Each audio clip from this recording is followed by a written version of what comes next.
1945 का समय। शिकागो की गलियों में हल्की बारिश हो रही है।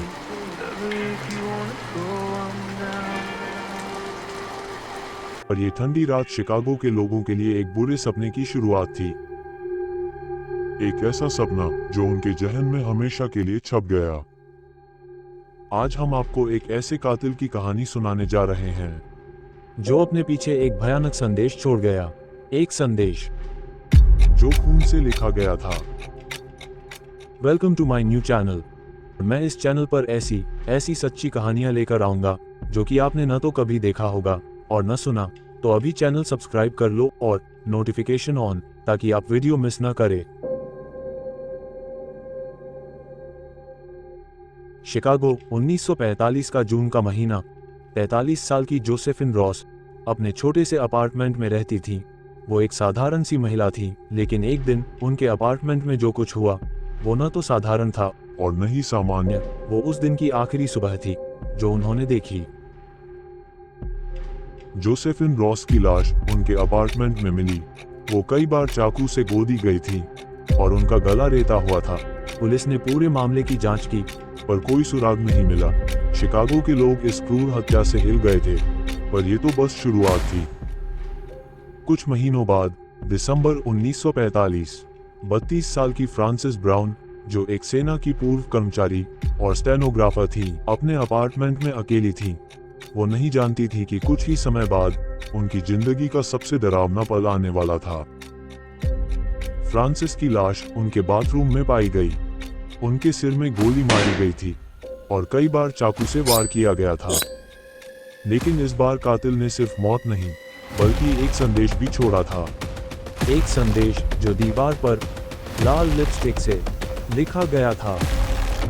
दीवार पर लिपस्टिक से लिखा हुआ था, भगवान के लिए मुझे पकड़ लो, इससे पहले कि मैं और लोगों को मार दूं। मैं खुद को रोक नहीं सकता। ये शब्द उस समय शिकागो के हर व्यक्ति के दिल में डर की एक लहर फैला गया। ये कोई साधारण कातिल नहीं था, बल्कि एक ऐसा व्यक्ति था जो खुद अपनी लोगों को मौत के धार उतारने से परेशान था। पुलिस के लिए ये मामला अब पहले से भी ज्यादा खतरनाक हो गया था। वो समझ नहीं पा रहे थे कि इस कातिल का अगला निशाना कौन होगा। शिकागो के लोग अब अपने घरों में भी सुरक्षित महसूस नहीं कर रहे थे। हर कोई डर में जी रहा था और हर कोने में कातिल का साया महसूस होता था। और फिर जनवरी 1946 में एक और भयानक घटना हुई। 6 साल की सुजैन डिग्नन अपने बेडरूम में सो रही थी जब उसे किसी ने उठा लिया। अगली सुबह उसकी मां ने देखा कि उसकी बेटी बिस्तर पर नहीं है। ये वही रात थी जिसने शिकागो को पूरी तरह से हिला दिया। पुलिस ने सुजैन की तलाश शुरू की और थोड़ी ही देर बाद उन्हें एक संदेश मिला जो फिरौती की मांग कर रहा था। लेकिन वो जो बाद में पाया गया वो किसी की भी रूह को कपा सकता था। सुजैन का शव अलग अलग जगहों पर पाया गया और उसका शरीर भयानक तरीके से काटा गया था। अब पुलिस के लिए इस कातिल को पकड़ना सबसे बड़ा काम बन गया था। शिकागो पुलिस ने हर संभव सुराग की तलाश की। उन्होंने सभी अपराध स्थलों से सबूत इकट्ठा किए, जिसमें फ्रांसिस ब्राउन के अपार्टमेंट में मिले उंगलियों के निशान भी शामिल थे।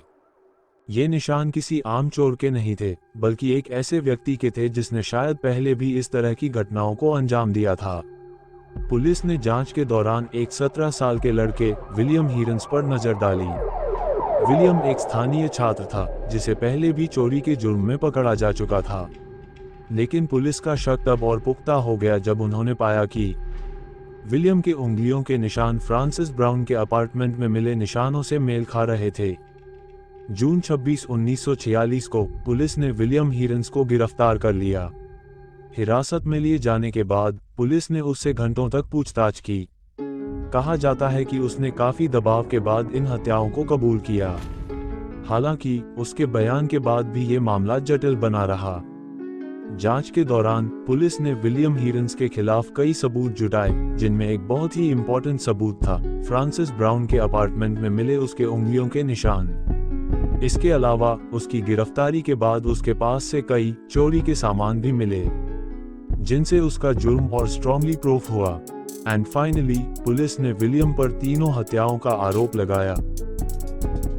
विलियम हीरन्स को इन हत्याओं के लिए आजीवन कारावास की सजा सुनाई गई।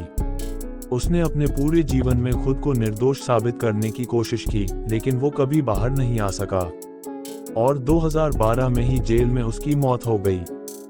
और उसके साथ ही ये रहस्य भी हमेशा के लिए दब गया कि क्या वही असली लिपस्टिक किलर था।